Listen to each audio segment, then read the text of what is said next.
This episode of Primitive Culture is brought to you by Audible.com, offering more than 180,000 titles for smartphone, tablet, and desktop. To get a free audiobook of your choice and to help Trek FM at the same time, visit audibletrial.com/trekfm. And also by Enterprise in Space, an international program of the non-profit National Space Society. Find out how you can help science and education and become a virtual crew member aboard the NSS Enterprise Orbiter by visiting enterpriseinspace.org. And if you want to join the conversation and share your thoughts on this episode, join the Babel Conference, our listeners group on Facebook. Just type BABEL into the Facebook search field. We look forward to seeing you there. This is Tim Russ, Lieutenant Commander Tuvok on Star Trek Voyager, and you're listening to Trek FM. Open your mind to the past. Oh, this may mean something. I've been coerced into watching tonight's movie. You do have books in the 24th century. It's a primitive culture. I'm just trying to blend in. Some people think the future means the end of history. We haven't run out of history quite yet.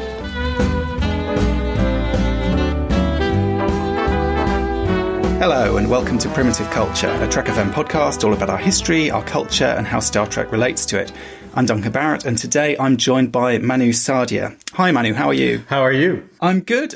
We're, still in lockdown over here. I don't know what the situation is where you are in LA. Is it nice weather but you can't quite enjoy it, or? No, nominally, we've been able to take walks around the neighborhood for the duration, so it wasn't that bad. I mean, considering. Yeah, we've had that for a while. Now we're sort of at the point where any pretense of lockdown seems to be crumbling slightly, whether it's the weather or we've had this big political scandal recently. Yes, so I've heard. Yeah. It seems to have undermined kind of people's willingness. Interestingly, actually, given some of the stuff we might come to talk about, people's willingness to kind of do the right thing for the collective seems to have gone out the window as soon as they found out one person wasn't doing it. You have one bad egg and it seems to kind of affect everyone's behavior. It seems that modeling good behavior matters. Yeah. This is why we need Star Trek. This is why we need, Captain Picard and everyone, pretty much everyone in Star Trek, mostly, I'd say, models pretty good behavior. I must say we have our problems over here in the United States as well. So, absolutely. Yeah.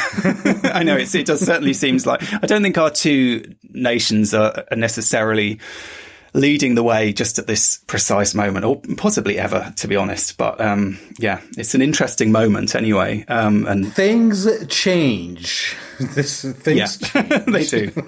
They certainly do.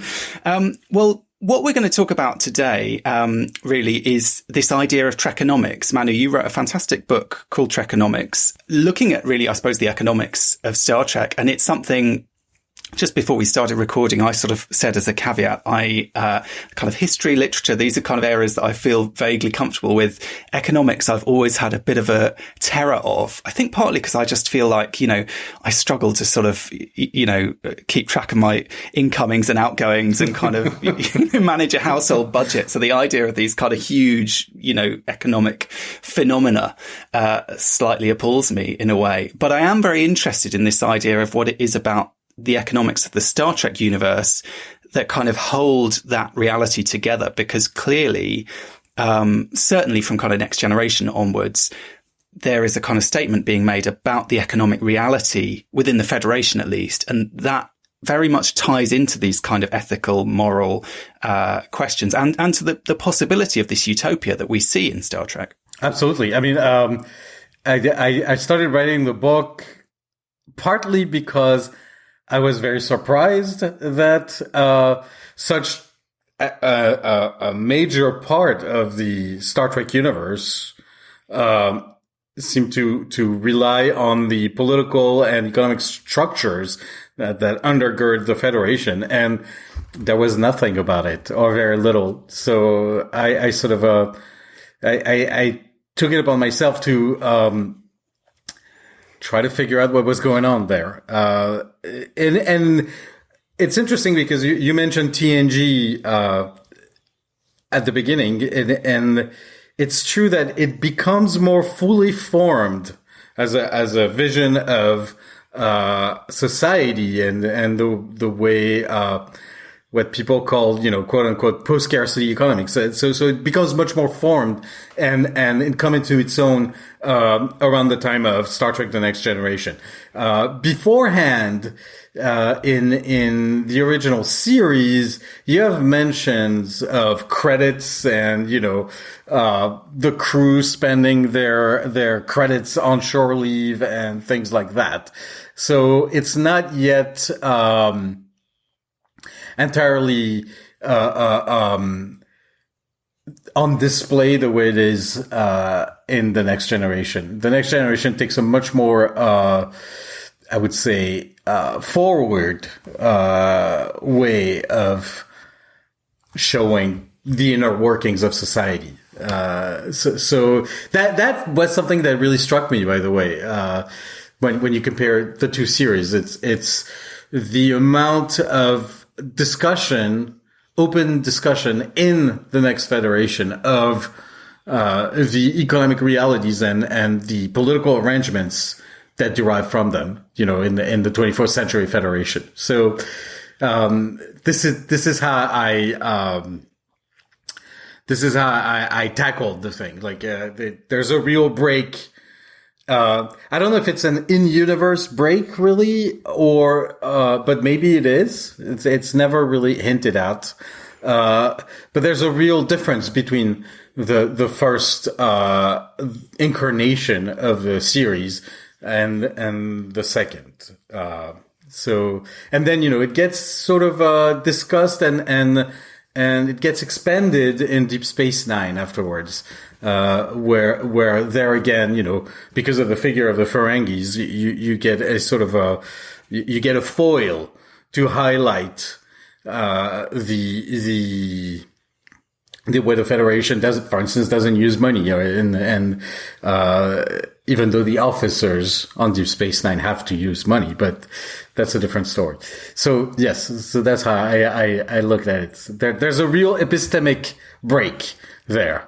I guess, aside from the question of whether this is an in-universe break, and I think in some ways it is, because I'd always sort of thought of the economics of Star Trek as pretty inconsistent, but I think your book makes a pretty strong case for it actually being relatively consistent in some ways. And the more we have kind of prequels coming in and so on, the more actually it does seem to kind of fit together. But obviously in the real world, there's an element that to posit a society without money in the 1960s in a, American TV show is potentially a slightly risky thing to do. And I was fascinated. You dug out from the original show Bible of the original series a line that Gene Roddenberry wrote, basically saying, we won't say one way or the other whether capitalism or communism triumphed ultimately. In other words, which of these kind of economic ideologies won. We won't mention it. But even saying that in the context of the Cold War is a pretty bold thing to do, to have that left ambiguous in a sense. And then obviously by the time Next Gen comes around, the Cold War is kind of really, coming towards an end in a sense. And certainly maybe the stakes are slightly different for, imagining a future where money might have gone the way of the dinosaurs in that way. And the way, you slide from this sort of, we're not going to engage, even though they do engage in the original series, but they're like, we're not going to engage in a discussion of the Cold War, because that's what's at stake here, to being openly, socialist, is kind of a very interesting move. And, the Next Generation was developed over the 70s as, the next phase, I think. And so some of the early episodes were already written and they had to retool them and all that. But the premiere in 87, it's still, it's on the heels of the crash of 87, and it's still kind of the Cold War. Like, I'm old, so I remember that, but like in 1987, nobody had any inkling or idea that the wall would fall, 2 years later. Like, that was not even within the realms of possibilities. So there building that in the context of a Cold War. They're turning it up a notch, I think. And what's interesting, and I talk about this in the book, is the conditions in which they produced The Next Generation, where Gene Roddenberry and his crew basically had complete free reign over what they were going to do, because they were going to sell it directly to TV stations in the US. The way the market is set up in the US is you have the networks. They control several stations, and either you sell your shows to the networks, which then distribute to the TV stations they have relationships with, or you go straight to the local TV stations. And so that's what they did, which bypassed all the process whereby the studio will, first the studio, but then the networks will give you notes on, and will ask you for changes on what it is that you're putting out as a show. So Gene Roddenberry, and I remember in the 60s, they had a lot of problems with NBC because of the context at the time and the Vietnam War. And they would get notes all the time about, what not to say, what to say, what not to say. The audience won't like it, blah, blah, blah. So Gene Roddenberry in the 80s decided to create really a new business model for the distribution of genre TV. And now it's become very much the norm. I mean, not the norm, but selling shows directly to syndication, as they call it, is something that is much more normal these days. And the deal they made was, they would only give you Next Generation if you showed, as a bundle with the original series. And so you would get, in the 80s, you would get an episode of the original series, and now The Next Generation. And it would run in 2 hours blocks, usually right after school, on local TV stations. And the way they did it was the TV stations could keep the advertising revenue from the original series, but the advertising from The Next Generation would go straight to the producers. So, and the networks would not have a hand in it in any way, shape, or form. So in a way, it was a declaration of independence, and it actually worked out. And so this independence from the gatekeepers, at the network really determined the kind of stuff they could put on the show. And so at the end of the first season, in the neutral zone, you have Picard giving these very beautiful and articulate speech about how we have grown out of our infancy, and money and the accumulation of things is no longer the driving force in our lives.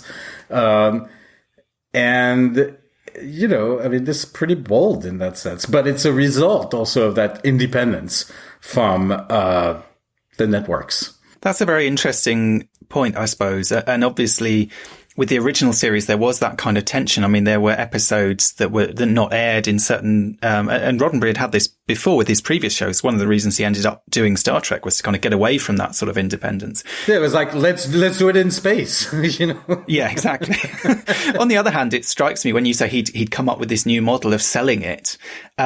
It reminds us that Roddenberry, as well as being this quite idealistic man in terms of his vision of the future, was quite a canny capitalist in the real world. I mean, famously, he set up this Lincoln Enterprises to flog merchandise. And there's that scene with the IDIC, the first time the IDIC comes into Star Trek is basically as a kind of merchandising opportunity. And some of the actors were not happy about the way that the scripts were being written around this kind of merchandising. And even actually going back to the very beginning, the Star Trek, the original series Star Trek music, I think not a lot of people realised there were actually lyrics which were never put on screen to that song. It was a song because Roddenberry realised if he wrote lyrics to Alexander Courage's music, then he could claim 50% of the royalties for that piece of music, essentially, by calling it a song rather than, an instrumental piece. So he's, in many ways, I think a fascinatingly kind of contradictory character. But when it comes to economics, that is there as well, that there's a kind of an idealism in principle, and then there's a kind of,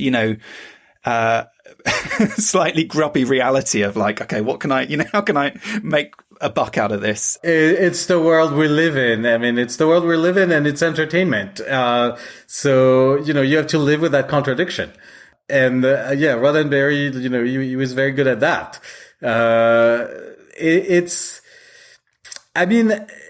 In a way, I find it kind of remarkable that nonetheless, he really worked to emphasize the idealistic side of it rather than, giving us yet another, nitty gritty, grim and dark show in space where people just, act and react exactly the way they act and react in our current world. So it takes a real effort of imagination.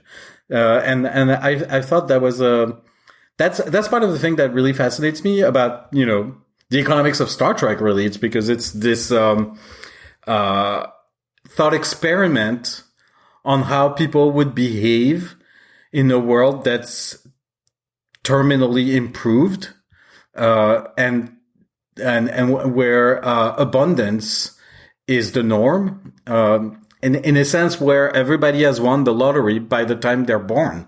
So it's a very interesting thought experiment about what do you do then? What's the meaning of life if there is no compulsion to accumulate objects and wealth so as to sustain yourself?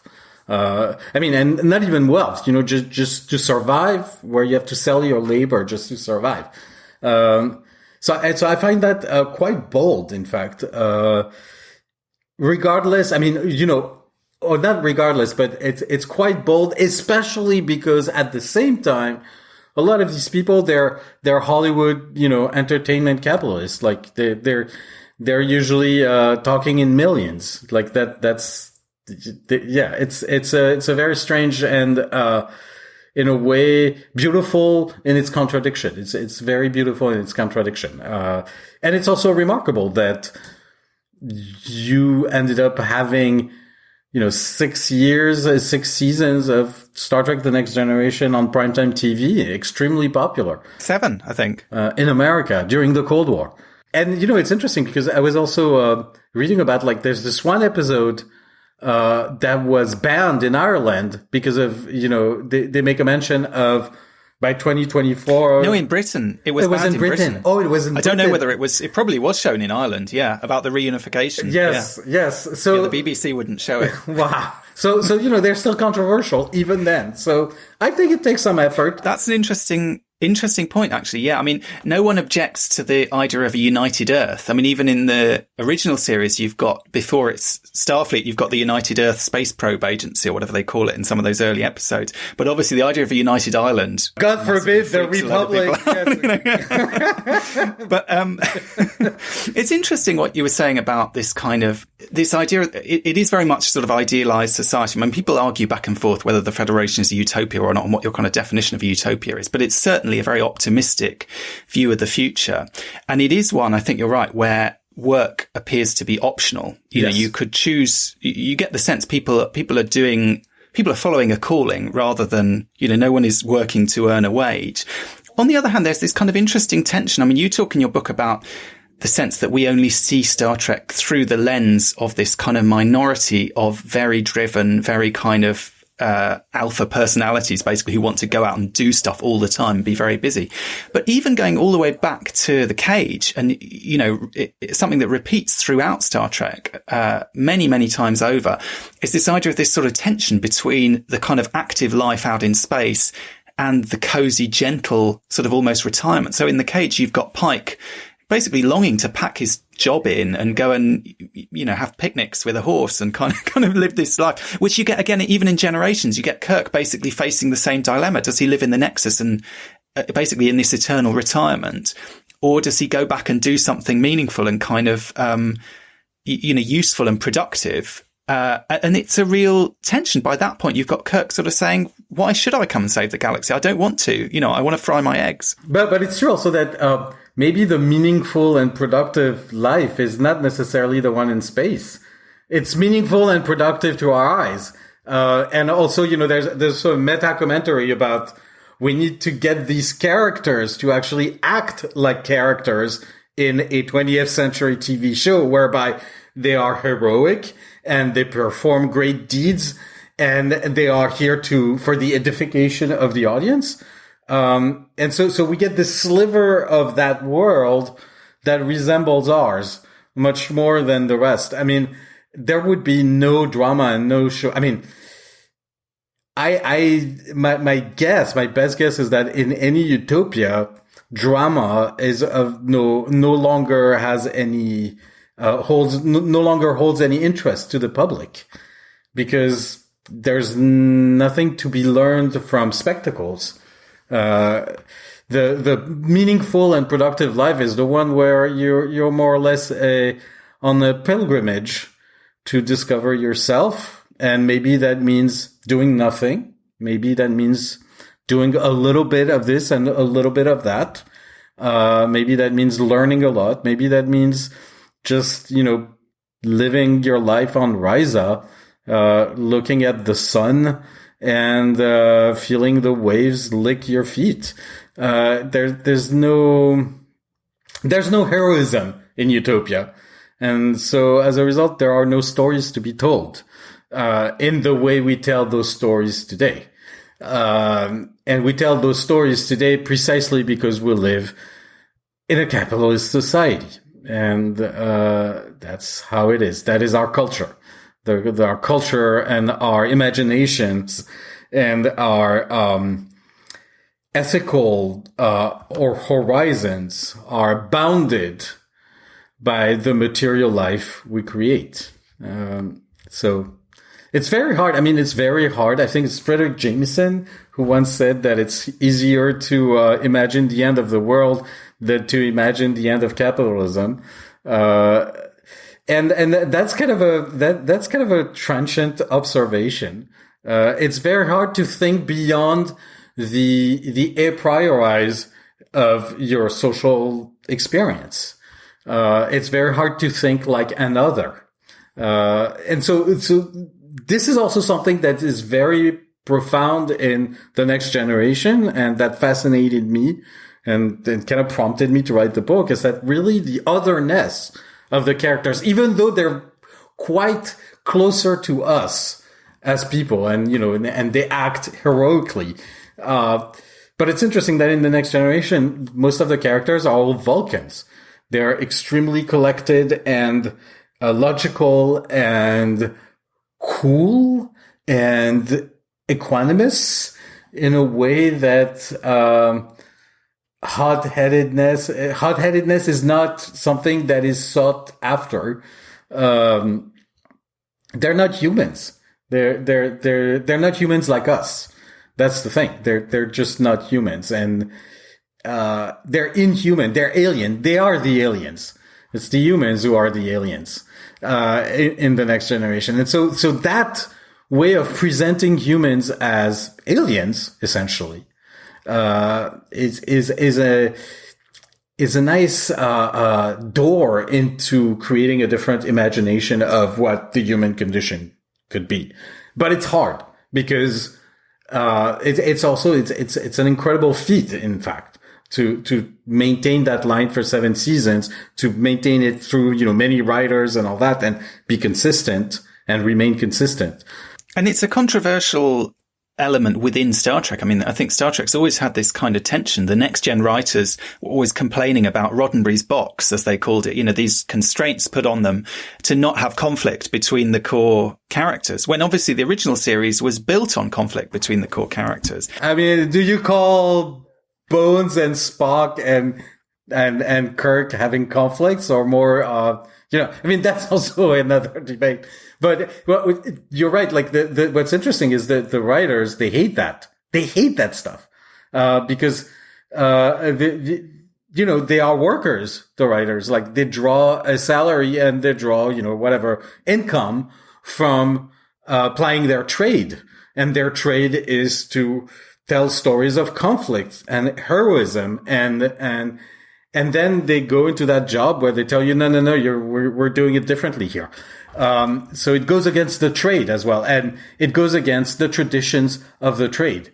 And of storytelling, Yes. more generally. I mean, I kind of am familiar with this because I write books based on ordinary people's lives, based on interviewing people and finding out their stories, basically, and then weaving those stories together.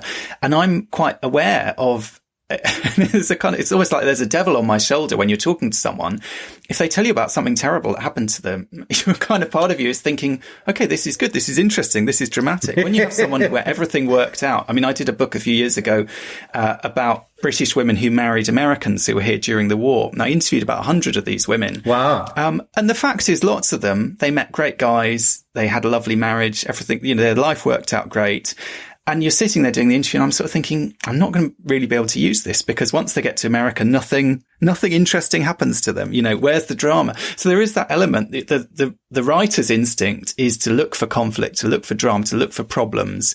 Obviously, the utopian thinker, it wants to get past all of that. If you want to live in this kind of post-scarcity utopia, you don't want problems. You don't want shortages. You don't want, whether there's shortages of goods or shortages of kind of goodwill, in a sense, you want to be past all of that. And it seems like Star Trek has always vacillated in some ways between those two extremes. Even with something like Picard or with Deep Space Nine, people complain, oh, this is too gritty.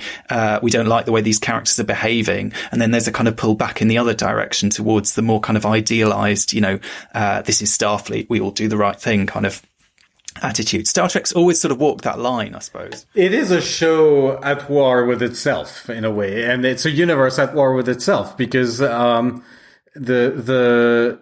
had this funny moment recently where I think it was Michael Chabon discussing Picard on the show on some social media, and he said, well, if you're interested in the economics of Star Trek, you might as well just read Trekonomics, but this is not what we're doing. This is not what we're doing. It doesn't work. In the real world, it doesn't work, which is funny because, of course, in the real world, it doesn't work. This is not the real world, so the real world he was pointing to, in fact, is the real world of the writers where you need drama. And it's interesting because when you look at the history of science fiction, you'd think science fiction should be or would be the place where utopia would flourish. Utopia is practically inexistent in science fiction. Inexistent. I mean, at the exception of, a few famous, the Strugatsky brothers, and then utopia is the minority in science fiction. It's not precisely because of the writing trade and because as a writer, you write to entertain people, and the way you entertain people is drama and heroism and overcoming the drama and the hero's journey. And it's always the same story told in an infinite amount of variations, but it's essentially always the same story. And it's for edification. So, and catharsis. There is no catharsis to be gained, in utopia or in utopian writing. It's more of a sort of like leisurely stroll through a very nice world that is out of reach. So there's that. The other interesting part is the history of science fiction itself.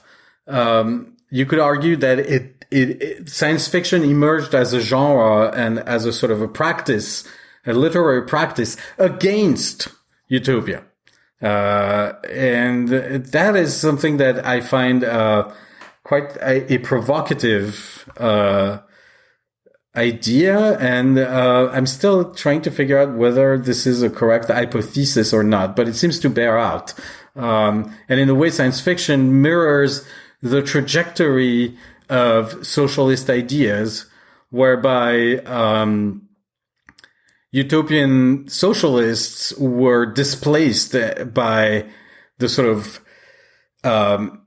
the Marxists and the materialists and scientific socialism. So there's a kind of a mirror there between science fiction and utopian fiction and utopian socialism and scientific socialism.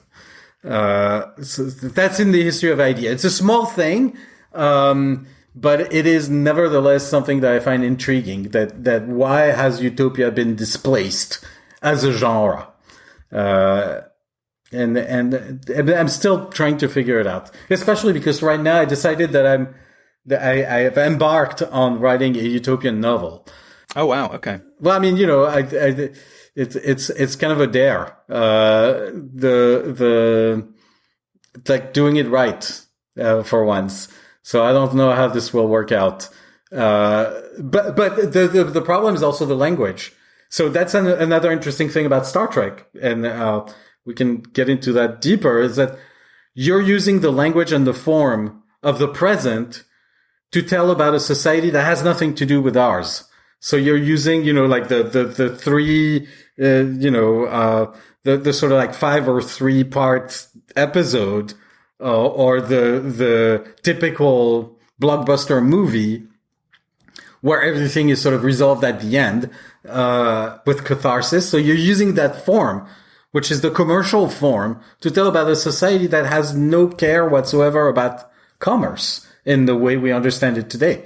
So you're using the forms of the present to tell of a society that is entirely different. This is very challenging.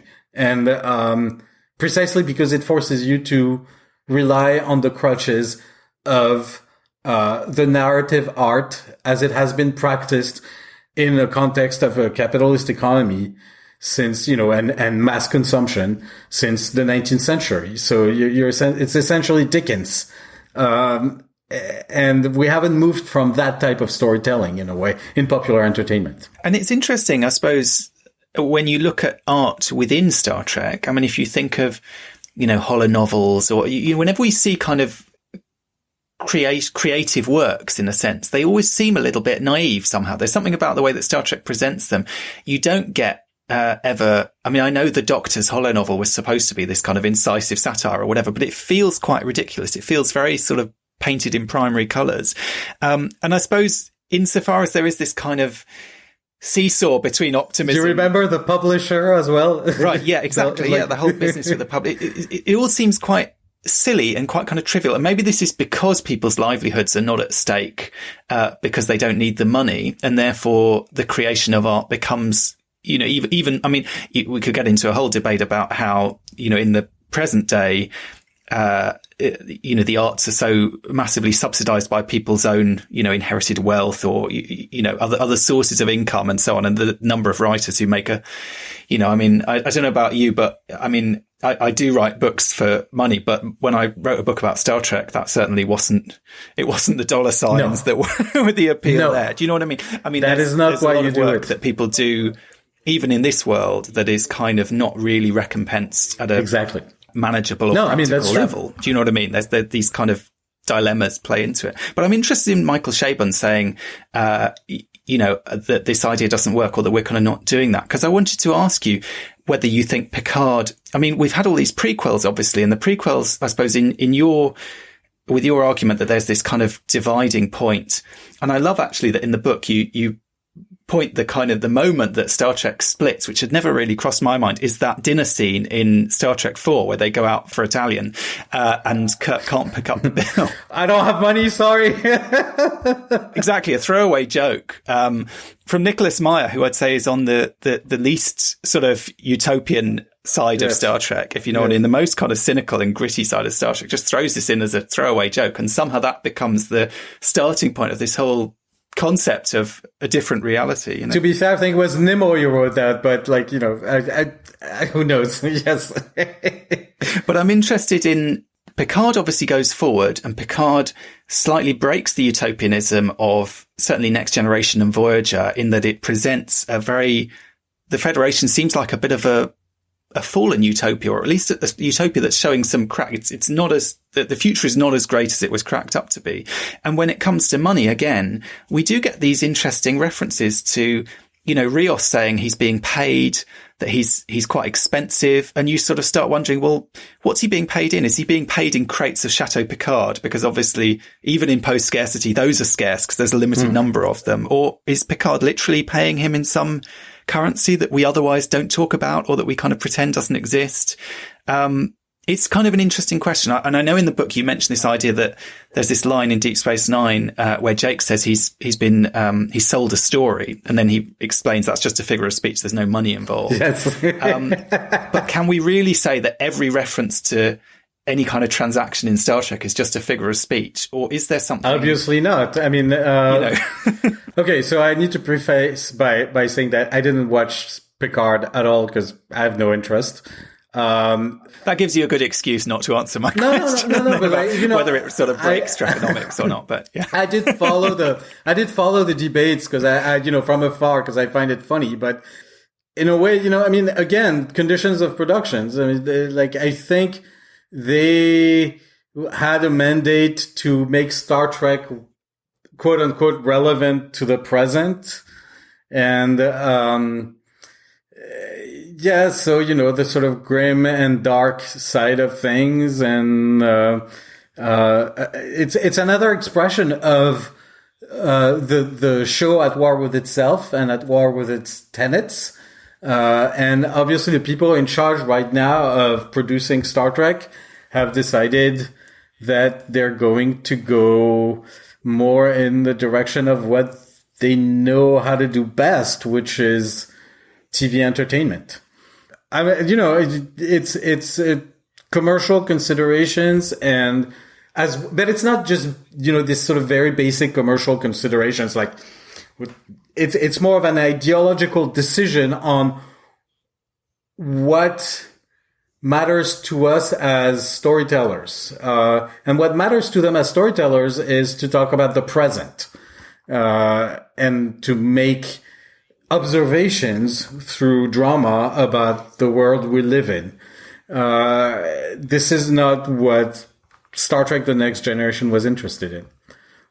So, and in order to sell their show and to put it on the network platform or Netflix or whatnot, well, they make the decision to anchor their stories in the present, and to sort of put color over it and masks and makeup and special effects. But in the end, these are stories about the present and about the motivations of people. The motivations of the characters are very much anchored in the way we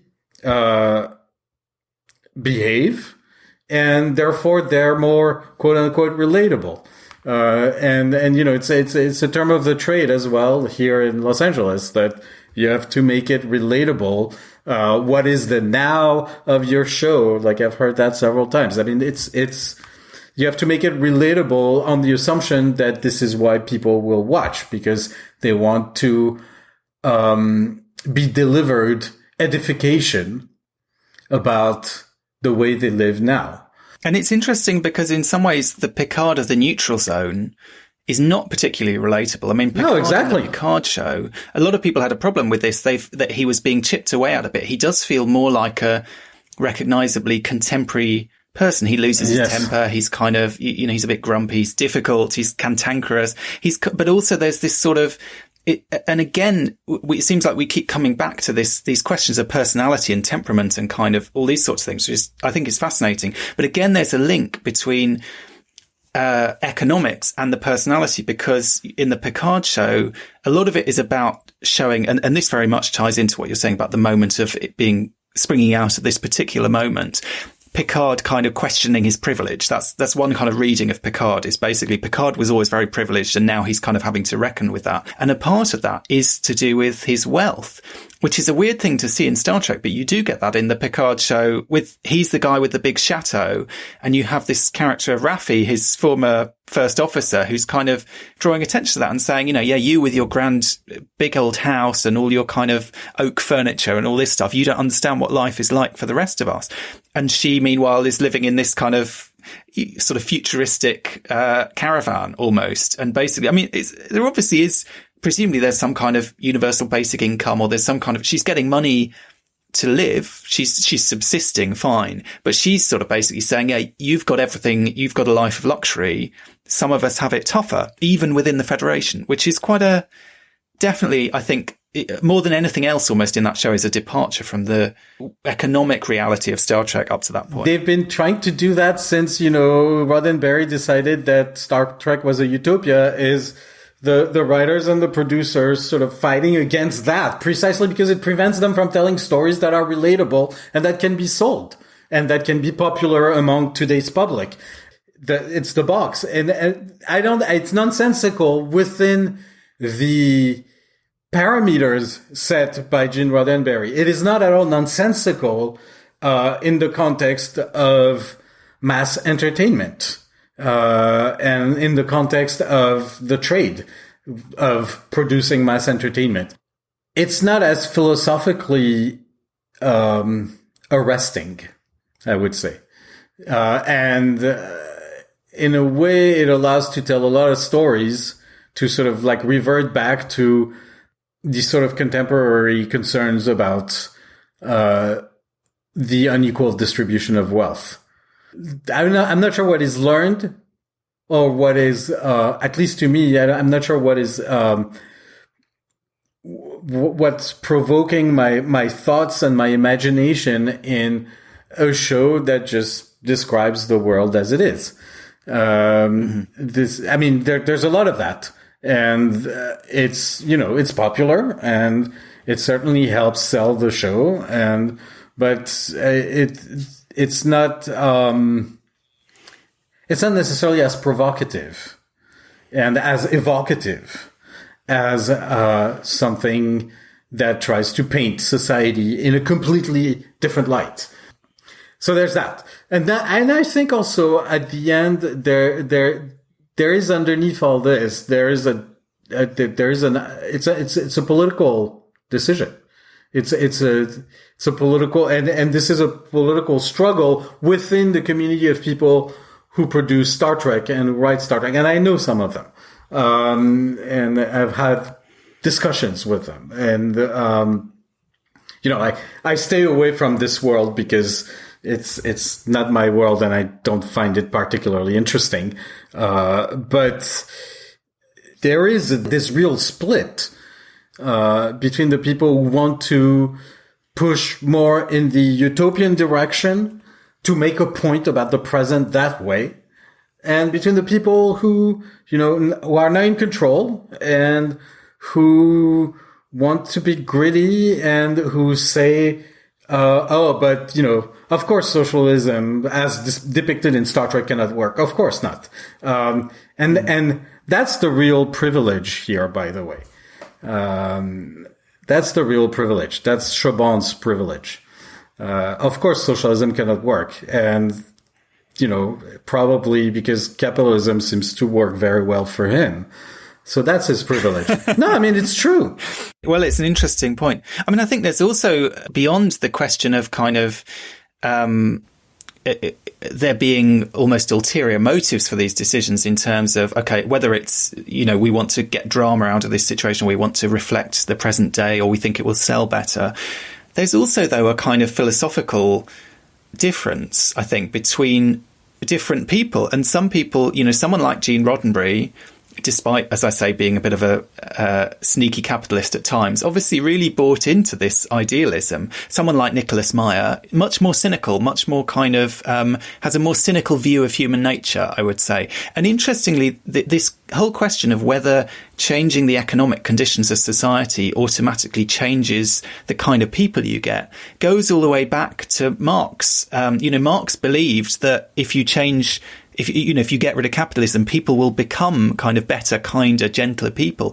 Others thought that was nonsense. Bakunin argued that Marx was deluded, basically, to think that, and that it would all, and this, I suppose, is what we've seen with, communism in the 20th century, that, just because there's a kind of broadly Marxist, system going on in some ways, it doesn't necessarily mean everyone becomes nice and decent and like they are in Star Trek. And this is the problem. But like communism, as it happened in the 20th century.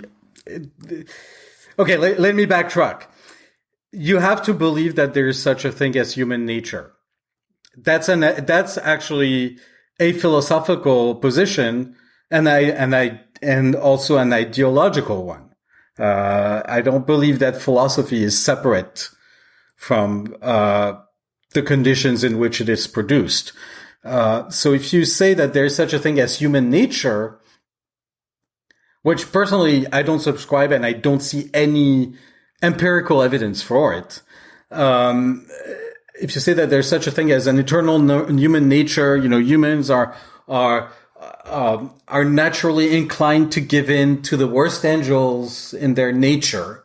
Humans are fallen. There's something deeply religious about that belief, and is informed by a long tradition, that goes back all the way to the original sin. And that somehow there are things that are inscribed in human nature that are hardwired. Inclinations, evil, these sort of things. A side note to that is you do have people who fantasize about evolutionary psychology who try to find evidence for a genetic basis for this. This is also religion. So either you believe in that, and that is your stance, and that is the way you look at humanity, or you don't. People who practice their trade writing drama or melodrama have obviously an unexamined propensity to believe in that. Because these are the ideas that provide for your material comfort and that give you a job. So you are over-determined to believe in that if you write melodrama for a living. Well, I don't. So I don't believe in that. And I don't have to believe in that. And I don't have to convince myself in my everyday life and in my everyday practice and in my writing that this is how humanity is and that there is a human nature.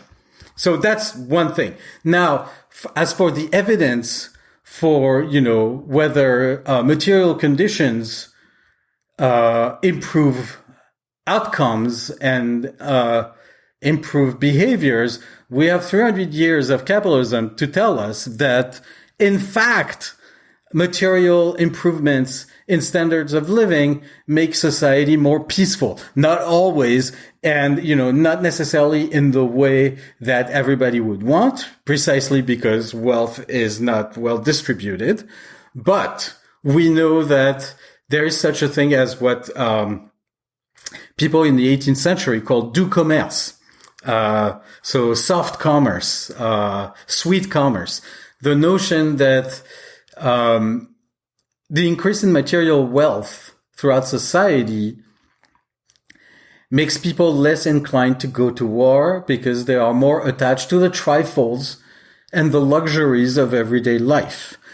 So that's very much 18th century. So that's a proof right there, that's empirical proof right there that actual improvement in material standards of living improve life and therefore improve social life and behaviors and make people less inclined to fight amongst each other or to be quote unquote assholes.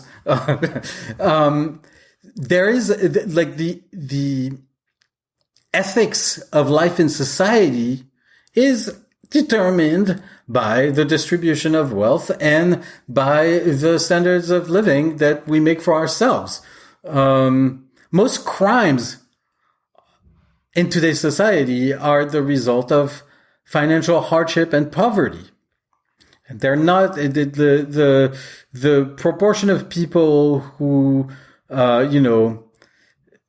kill. There are very few serial killers, and this is a disease. The sociopathy is a disease. It's a mental disease. It's not a product of, it's a special thing. But most crimes in society are today in our world are crimes of, motivated by inequality and by, financial hardship. We also know that, financial insecurity and poverty has terrible impact on mental health and on child development and on stress and on your ability to make decisions for your own welfare. So in a way, I think the empirical data and the experience of the past 200, 300 years tell us that, yes, when material conditions improve, people change. So how can you at the same time maintain the fiction of a human nature in the face of your own improving material conditions?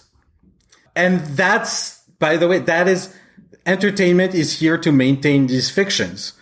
And people draw, increased material benefits from maintaining these fictions. But it's still a fiction. And it's still philosophically contradictory, but not only contradictory, it's stupid, honestly. There's no such thing as human nature. There, I said it. No, but this is something I actually experienced myself in my life. I spent some time on the kibbutz. I've experienced what everyday socialism is. It's wonderful. People don't care about what people outside care about. They care about other things, and they gossip a lot, and they argue a lot about very arcane things. But a kibbutz, and a kibbutz is profoundly imperfect because it's also an artifact of Zionist imperialism. So this is what it is. And I'm Israeli, by the way, so, I can say that. But a kibbutz is the closest you get to socialism, or was the closest you could get to socialism in this world, and to Star Trek in this world, not, the Soviet Union. So I know it's possible, and I know it exists. When people ask me, oh, but do you think it's possible? I say, of course it's possible. It happened already. Locally and not globally, but it does exist. It happens. It's just not something that jibes well with the narratives we tell about ourselves, especially about human nature and about the possibility of improvements in human nature. And this is not the narratives that move product for the spectacle and for entertainment. It's not entertaining. It's not exciting. Life in the kibbutz is not exciting. It's very nice, but it's not exciting.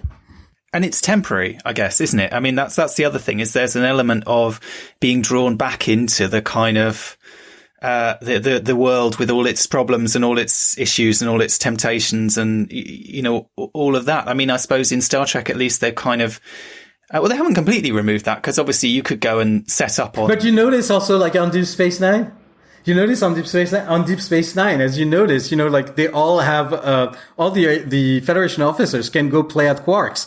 And money to them is almost it's like a game, right? It's fun. It doesn't have the same attraction, because it's not laden with all the obligations to make money for yourself that are attached to our, existing world today. So to them, it's like they're like children playing.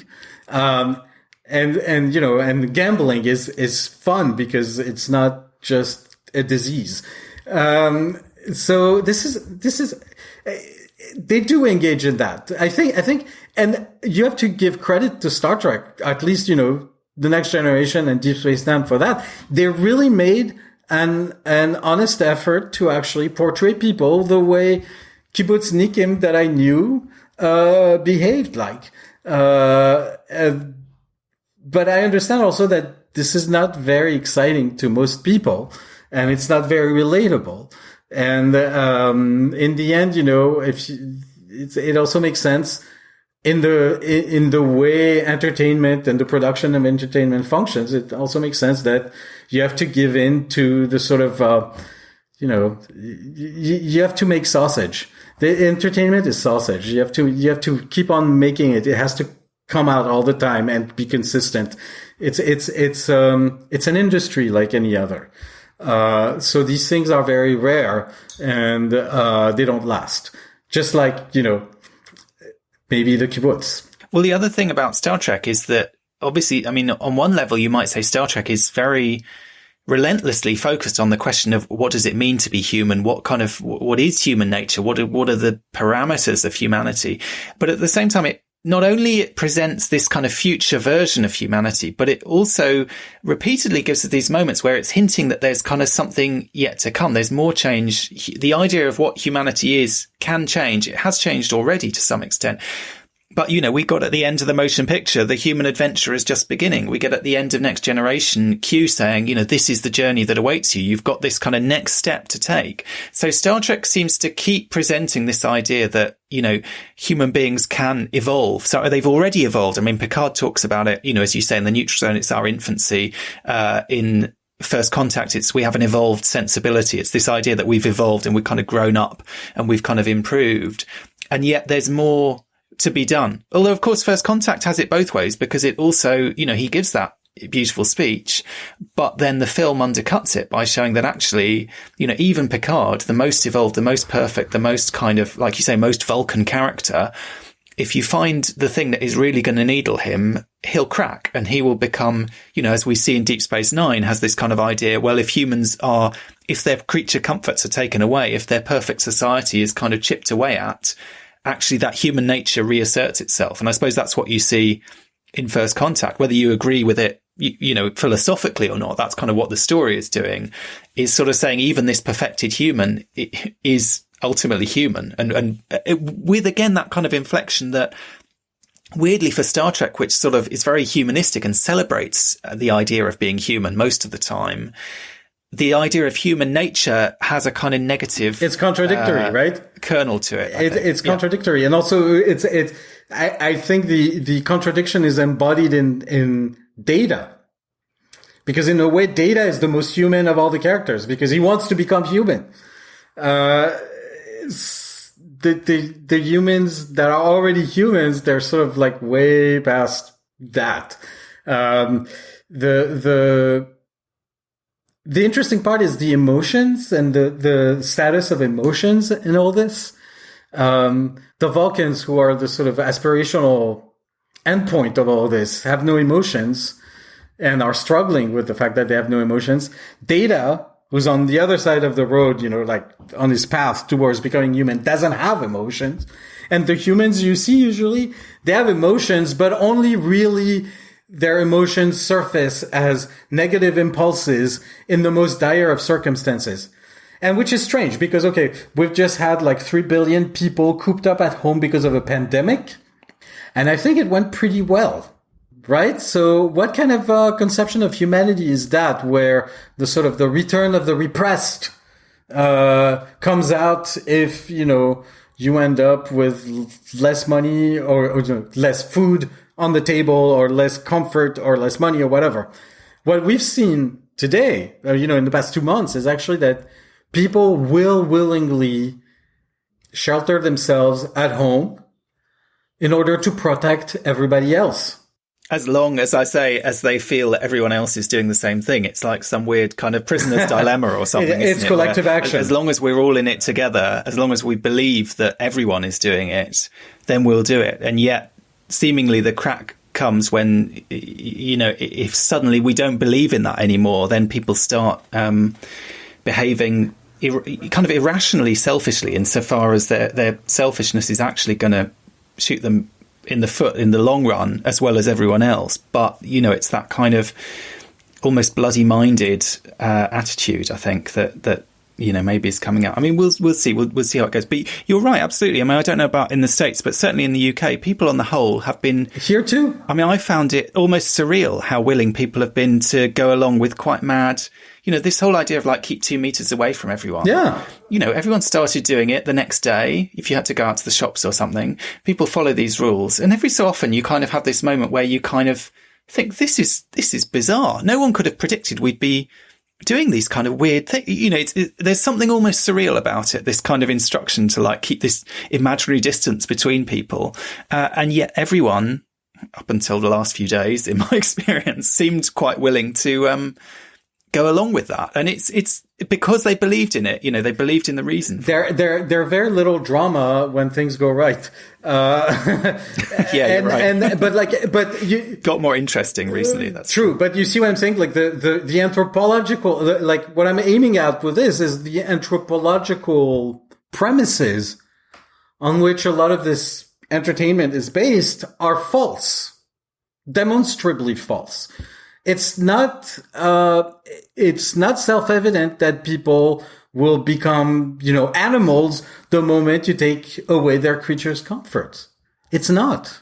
In fact, most of the time, it's also known that in, major, disasters and even during wars, people tend to cooperate much more. Why? Because actually, and this is something I learned, in my time around the kibbutz, is that actually cooperation, the marshaling of limited resources is much more efficient with cooperation than with the sort of individualistic "I got mine" type of behavior.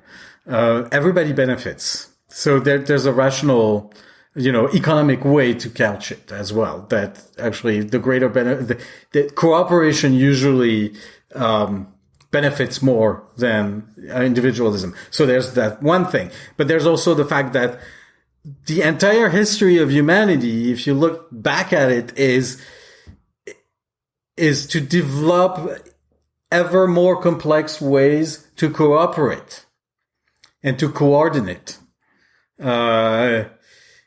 So if there's anything like human nature in history that is sort of unfolding throughout history, in a sort of a Hegelian way, it's increased complexity in the institutions and in the instrumentalities that allow us to cooperate and coordinate.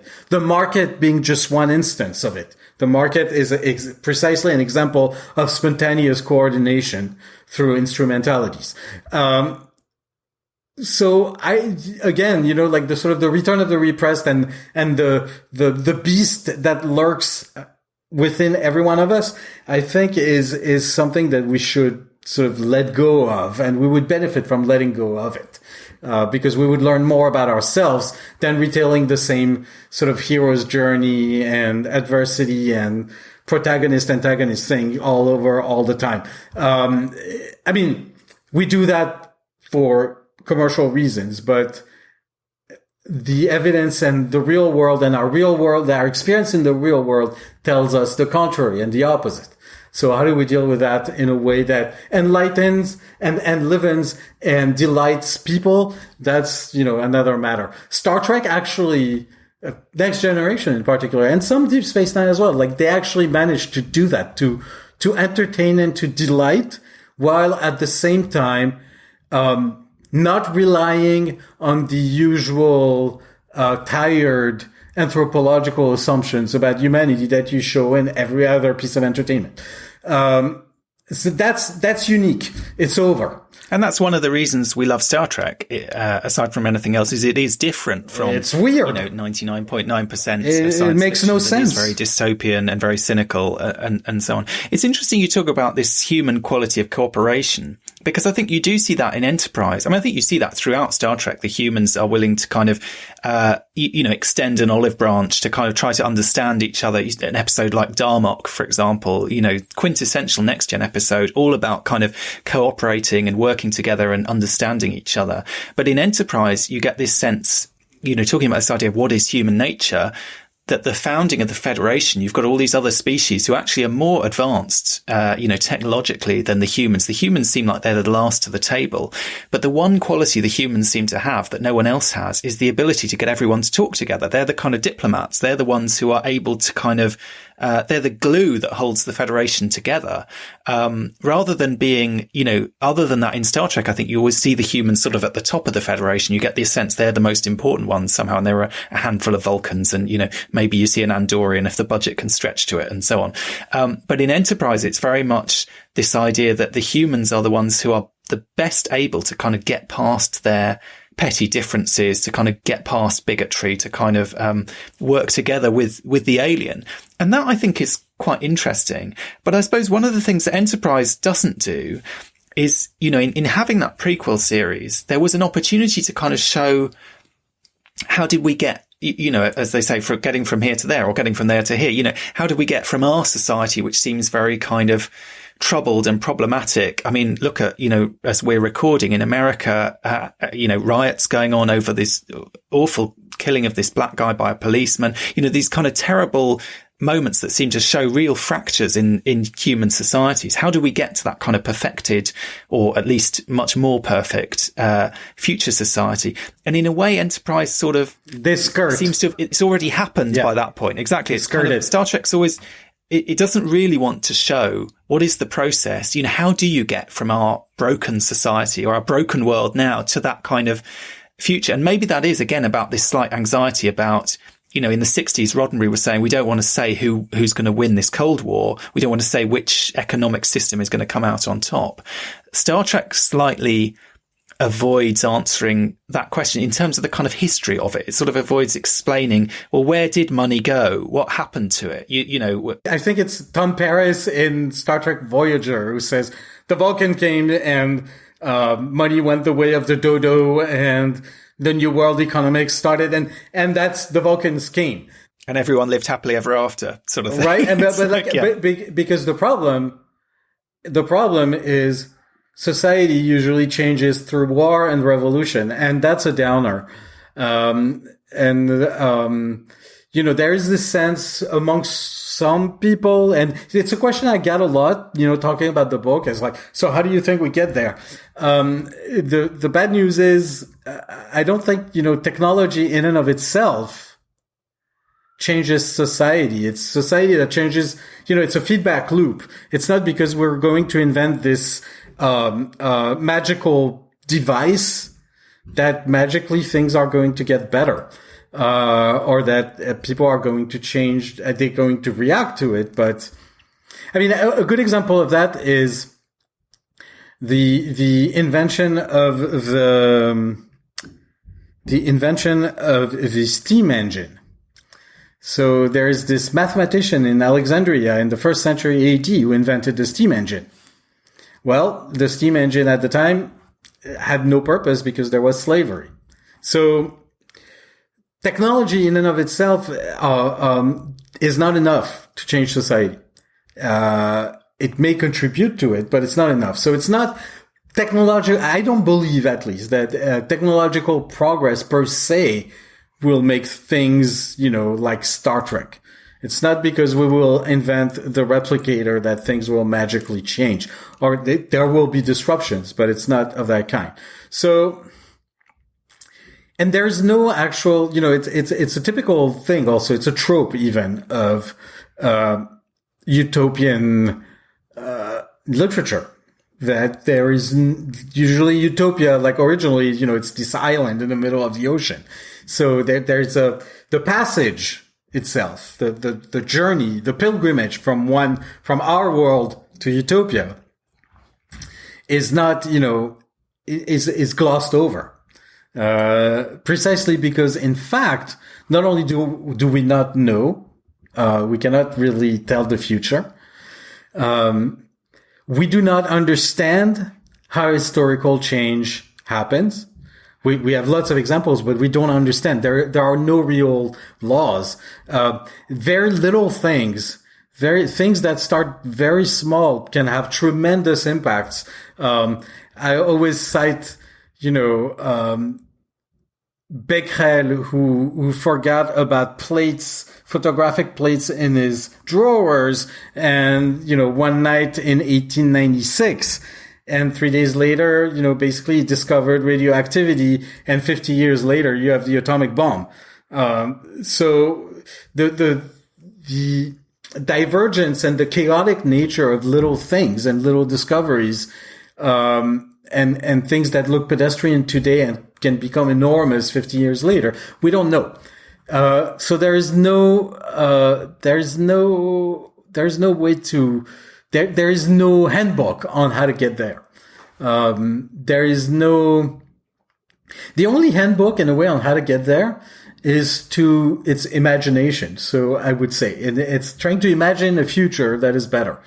or that is more, conducive to human flourishment, to humans flourishing.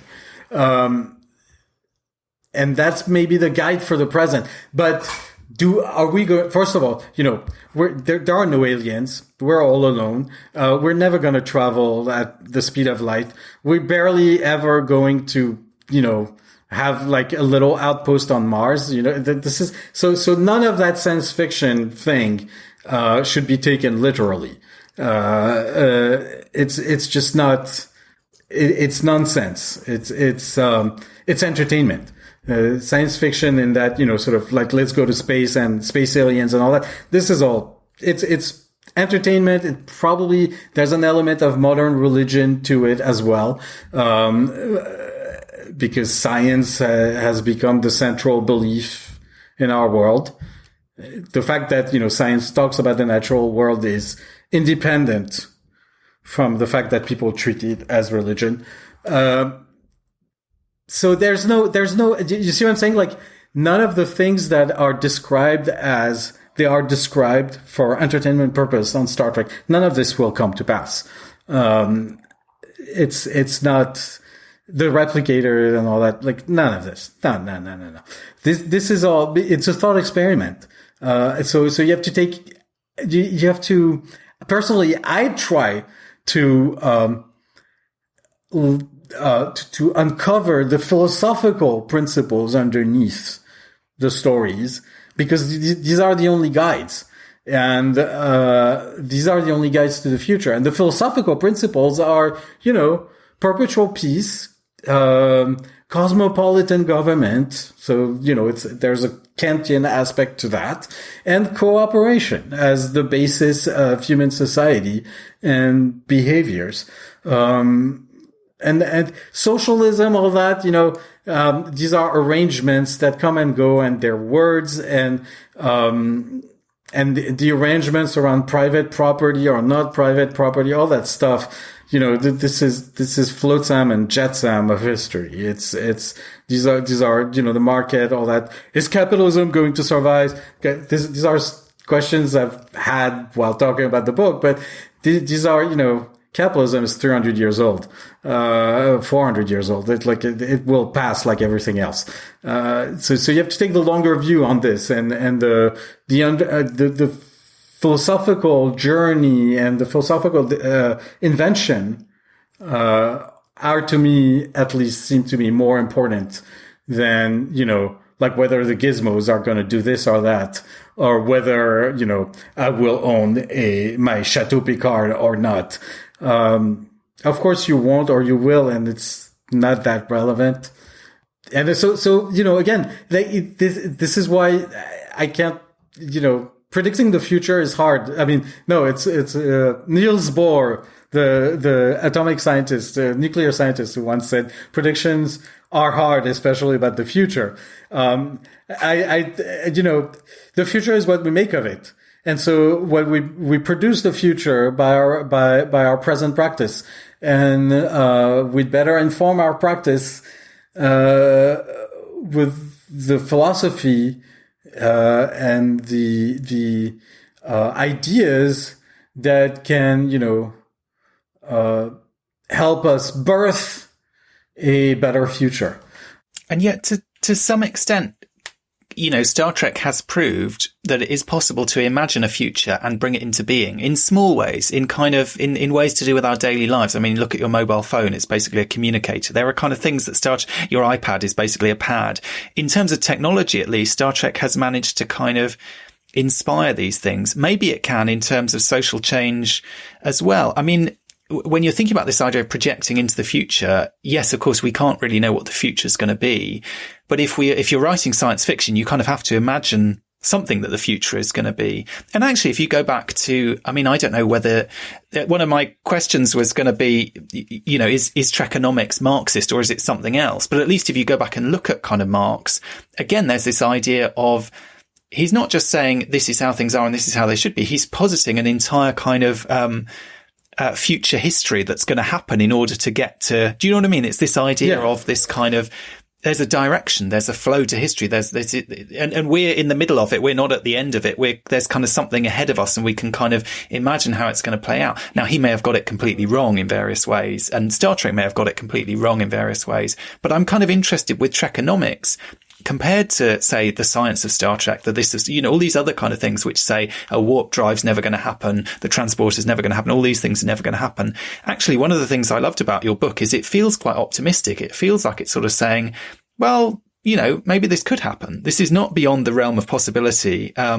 This kind of system makes more sense than it seems that it might. It might work. But I do not recall being that sanguine about warp drives and, aliens and people in space. No, exactly. All of that stuff, less probable, sadly, for those of us who would love to meet them and to go there. And they don't exist. But actually, the kind of social change might be possible. And that is, tantalizing in a way.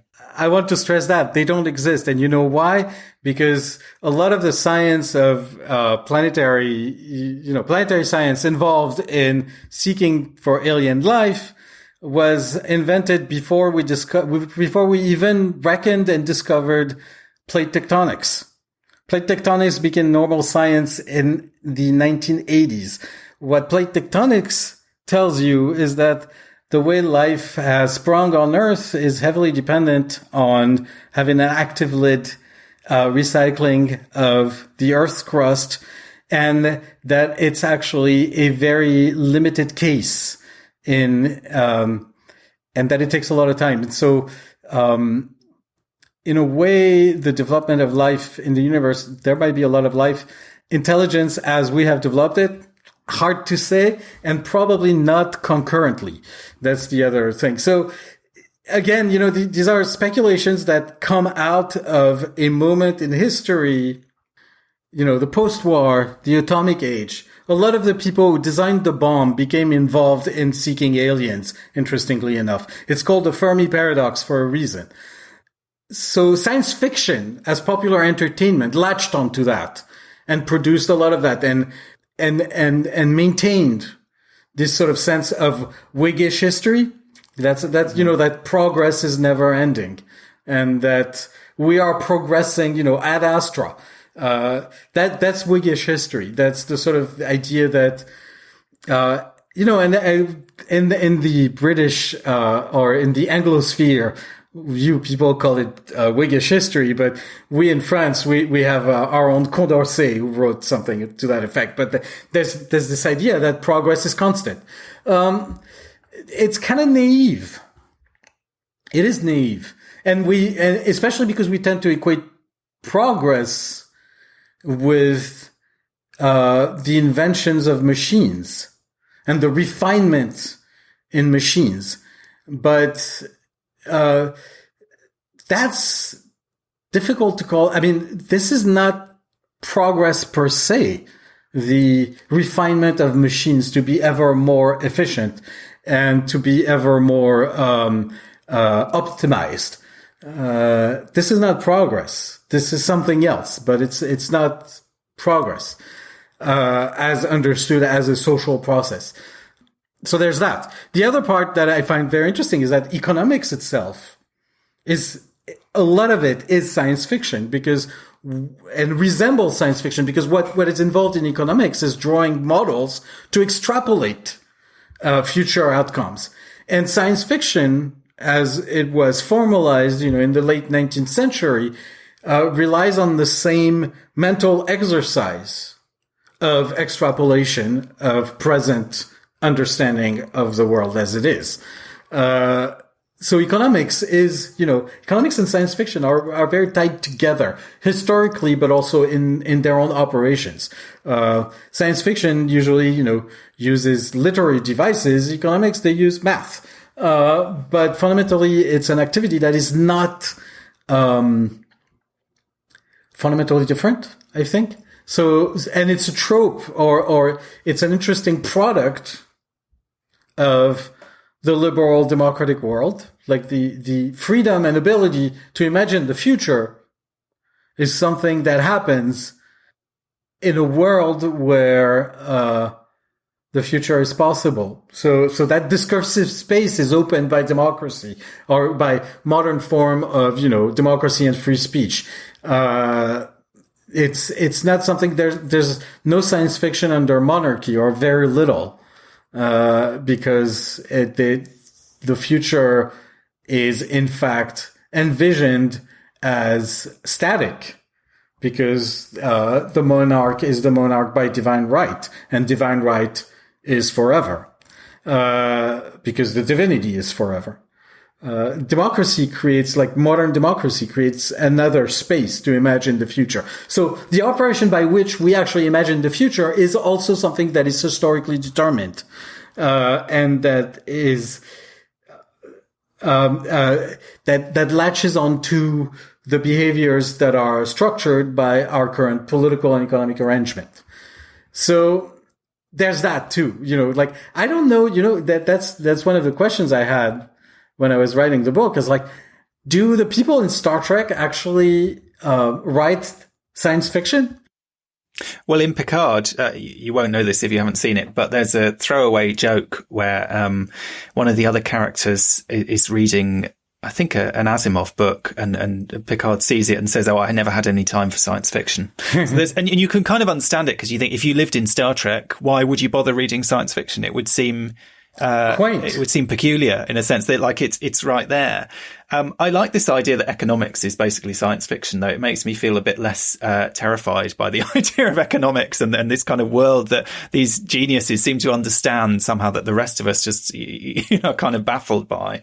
The idea that there's an element of kind of imagination in play, as much as kind of crunching these incredibly complex numbers, makes it That kind of makes a lot of sense to me in some ways. It sounds like what you're saying, though, in terms of our own kind of world, and in terms of what we might do to try and make our world more like Star Trek. I mean, if the warp drive's not there, if the aliens are not going to be there, we're not going to find Star Trek out in the universe. The only place we might find Star Trek is here on Earth. So presumably, if there is a possibility of a Trekonomic system, it's going to be here on Earth that we kind of have to make it.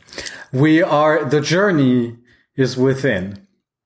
The journey is within ourselves and within our society, and on Earth. I mean, we are of Earth, and Earth is us. Living outside of Earth is just not a practical or economical thing. Which runs so counter to Star Trek, where, Earth is, Star Trek frequently doesn't go to Earth. Even in that original series Bible, they say basically, we're never going to go to Earth. We won't go to Earth. But because they're doing Gulliver's Travel.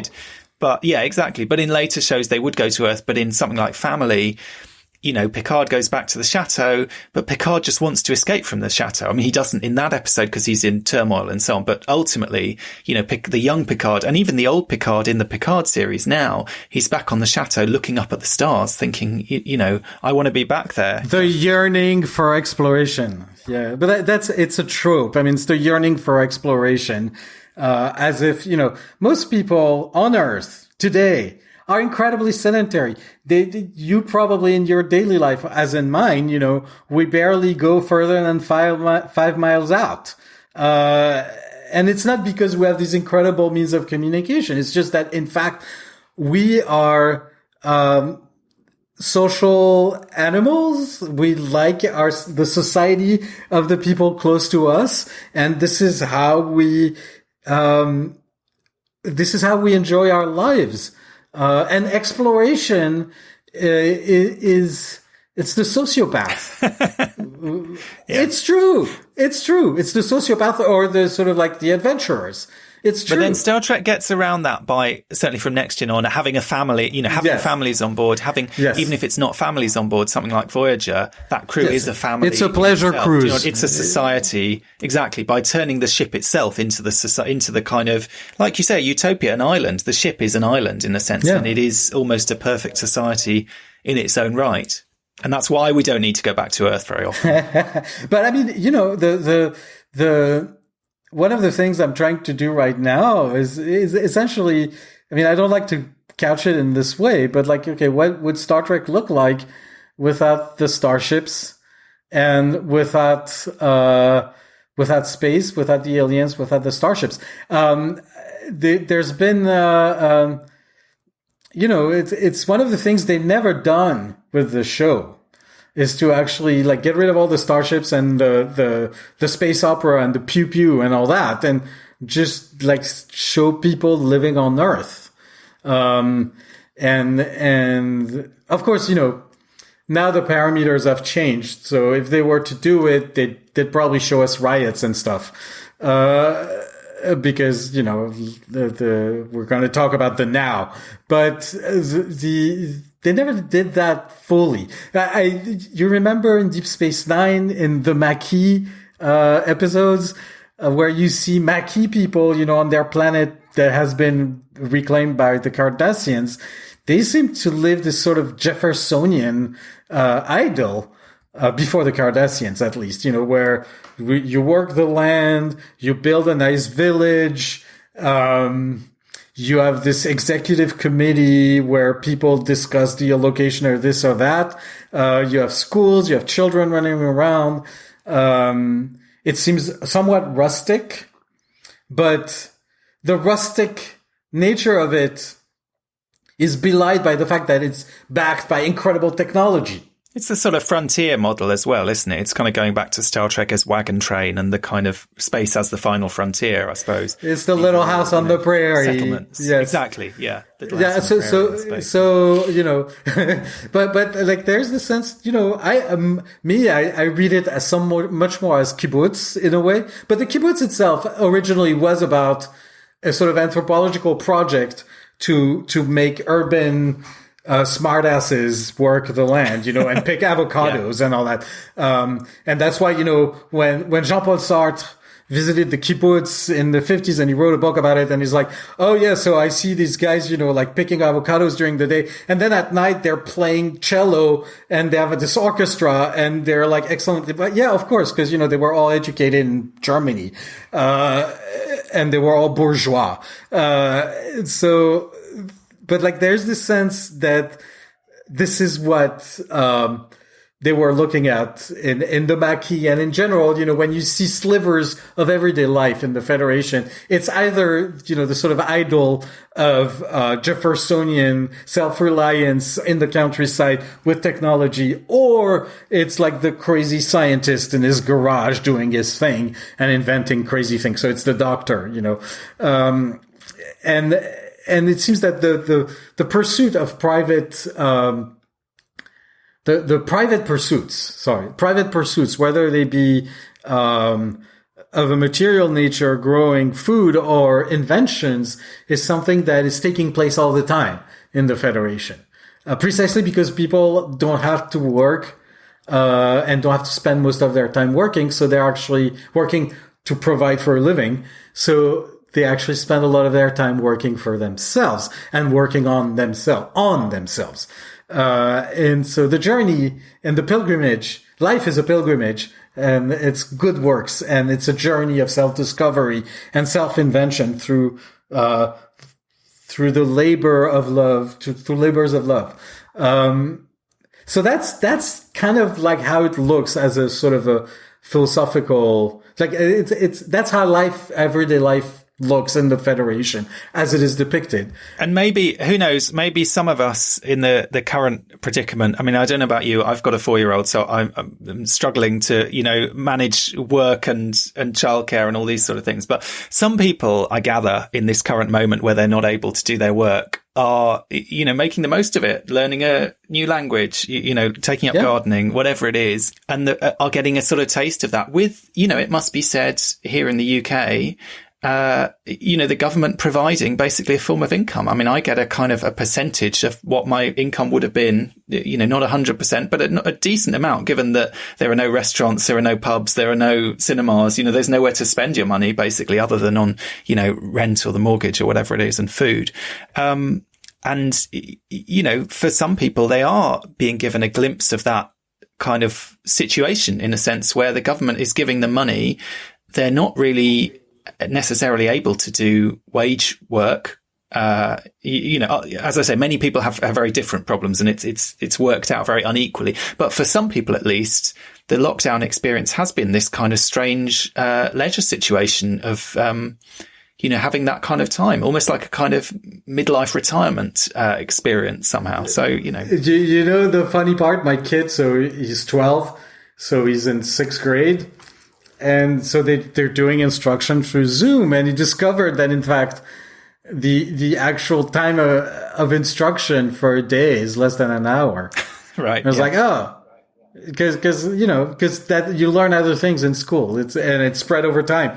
But it seems that he figured out that actually school exists so that the kids will be off of their parents' hands so that parents can go to work. But the amount of instruction in itself is not, is nothing very taxing.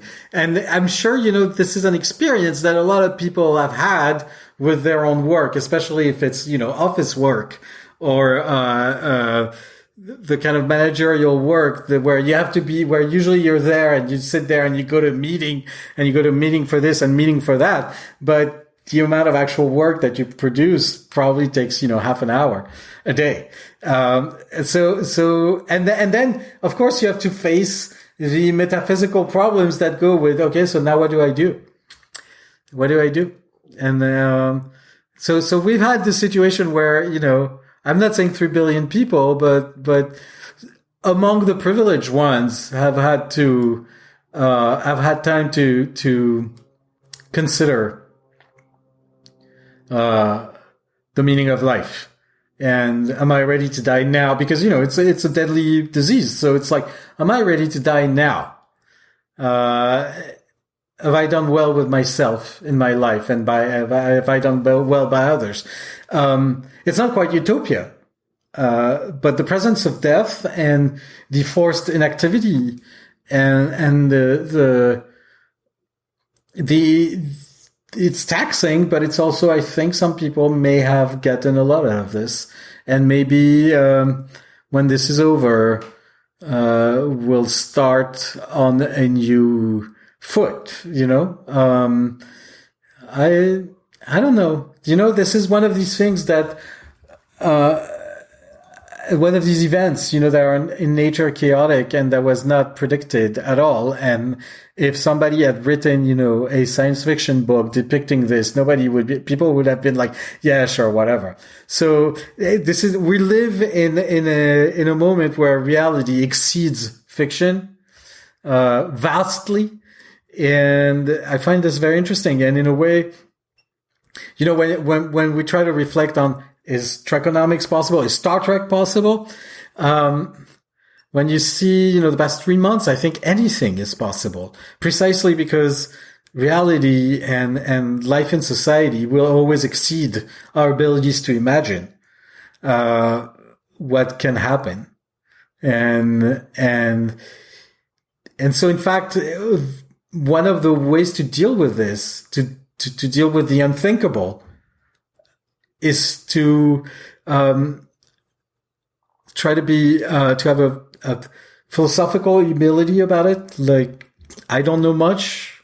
What I think I know may be wrong, and I need to listen to others. And perhaps with some cooperation and listening, we may be able to navigate this. That's what I draw from that. And it seems to me that maybe, Star Trek to some extent and in some episodes and in some moments, has that sort of stance.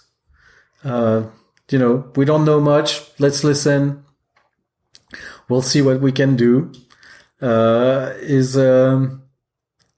That's in the end, that's what I really appreciate in the show. At least in its earlier,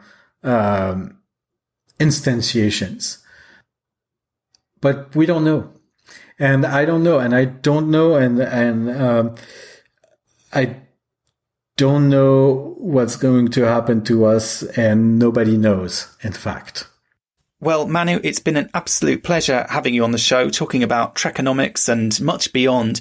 If our listeners want to get hold of you on social media to bend your ear about their own economic theories, what's the best way of them doing that? And also just give our listeners a reminder about the book and how they can get hold of it. So I lurk on Twitter too much, while I'm procrastinating while writing. So I'm at Trekonomics.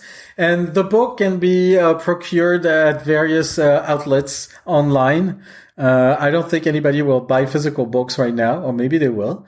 There's also an excellent audiobook, because I listened to your book originally a few years ago when it first came out. Oliver is wonderful. He's such a wonderful reader. Yes, he turned it into something really funny. Yeah. And I would. So it's available through Audible exclusively. And yes, so the book is called Trekonomics: The Economics of Star Trek. I love to talk about it because now it seems so far away, It was written in different circumstances. That's why some of it is optimistic. But in fact, I don't know, and nobody knows. Yes. So, and hopefully the novel I'm writing will be finished by the end of the lockdown, in 6 months or something like that. Yeah. Oh, no, it won't be over in 6 months. You're making the most of enforced. I've been taking meetings with various producers and all that. I have to say, like, Hollywood keeps on going, man. They can't shoot anything, so they're preparing. But they can have lots of discussions. Lots of Zoom meetings. Yes, it's exhausting. So that's how it is. And, yes, Trekonomics is available. I love to argue on Twitter. So, and that's it. And then, more stuff is coming. And you also have your Trekonomics Trekbot, which even anyone who hasn't encountered you on Twitter, if they're interested in Star Trek, has probably encountered the Trekonomics Trekbot, which goes around retweeting Star Trek content, basically. Random content, automatically. So sometimes some of it bad. Quite unsuitable, I've noticed. Some of it quite surprising. Some people try to some try to game it, by inserting a hashtag in a porn shoot or something. Yeah. But I delete every once in a while. So yes. Well, it's been an absolute pleasure having you on the show, and I would heartily recommend Trekonomics to anyone interested in Star Trek, because I think it's a fascinating look at how that world might actually kind of hold together. Thank you, Duncan, and be safe, and everybody be safe. Well, it's been fun talking Trekonomics with Manu Saadia, but that's not the only thing we've been doing on Trek FM this week. So here's a listen to what else you might have missed out on the network. Previously on Trek.fm. Literary Treks. Not wanting to be spoiled about this book, I would suggest then not listening now, read the book, and then come back later. And then you can enjoy the whole freaking feature of this glorious analysis that we're going to give this. I shot JR. Sorry, I thought we were getting into spoilers. My bad. I don't know. I just woke up from a dream. I was in the shower. The orb. But if you think about the fact that Sisko is with the prophets at this time, and Section 31 is going to try to kill the prophets, maybe that's a way for Sisko to re-enter the story and play his role in representing the prophets to overturn what Section 31 is trying to do, and to champion that idea of truitic and end the season with that message that religion is fine for those who want to believe it, and it's also fine for you not to believe it. Earl Grey. One of my notes I made on this episode is that Riker is a cosplayer. He likes to put on the native costumes of the planets he goes to. Yes. Ewan, I have started making a Riker Angel 1 cosplay. Ewan wants it for SLB. So. Nice. Yes! That was one of my notes as well, was Riker's left nipple. Doesn't leave much to the imagination, but yeah. To the journey! Quick snap poll. Suzanne, would you prefer Neelix to cook for you or Chell? Chell. Chell? Zach, Neelix or Chell? Neelix. Oh. Oh. I see Leola root in your future. Lots of it. Oh, yeah. Give me those exotic ingredients. Yes. Shell is my man. I mean, you can have with Chell, you can get like all those pun food items that he made. Exactly, it would be like Bob's Burgers in space. Wow. And that's what else is happening on Trek.fm.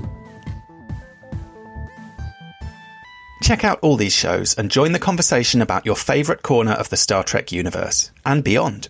You'll find us wherever you get your podcasts. If you're an Apple user, be sure to hit the subscribe button in Apple Podcasts on iPhone, iPad, or Apple TV, or the desktop iTunes app to get the latest episodes as soon as they're published. And please leave us a star rating and a written review. If you're not an Apple user, we've got you covered as well. You can find our shows on Google Play Music, Stitcher, TuneIn, Spreaker, SoundCloud, Windows Phone, in most third-party apps, and you can stream and download the MP3 file from our website or grab the RSS link. We'd love to hear your thoughts on today's show, and there are many ways for you to do that. The best place to join in the larger conversation is the Babel Conference, our listeners group on Facebook. Just type Babel, B-A-B-E-L, into the search field on Facebook and it should come right up. If you'd like to send us an email, you can use the form on our website at trek.fm/contact. Choose to send to a show and select Primitive Culture, and that will come right to us. You can also find the network on Twitter at TrekFM and on Facebook at facebook.com/TrekFM. If you'd like to help us keep all our shows coming to you each week, you can become a patron of the network on Patreon. Visit patreon.com/TrekFM. That's patreon.com/TrekFM to get all the details. Perks include early access to episodes, exclusive content, producer credits, and more, available through our special patrons website, Patron Zone. It requires a great deal of money to produce, host, and distribute these shows each month, so we really appreciate any support you can give us, and we hope you'll join the team. Again, you can find all our details at patreon.com/TrekFM. We'd like to take a moment now to thank our associate producers on Primitive Culture, Amy Nelson, Clara Cook, and Tony Black. Amy is a presenter of many other shows on the network, and you can find her on Twitter at Miss Amy Nelson. Clara and Tony were two of the former co-hosts of this show, and they'll be popping back from time to time. You can find Clara on Twitter at ClaraJeanMC, and Tony at AJ Black Writer.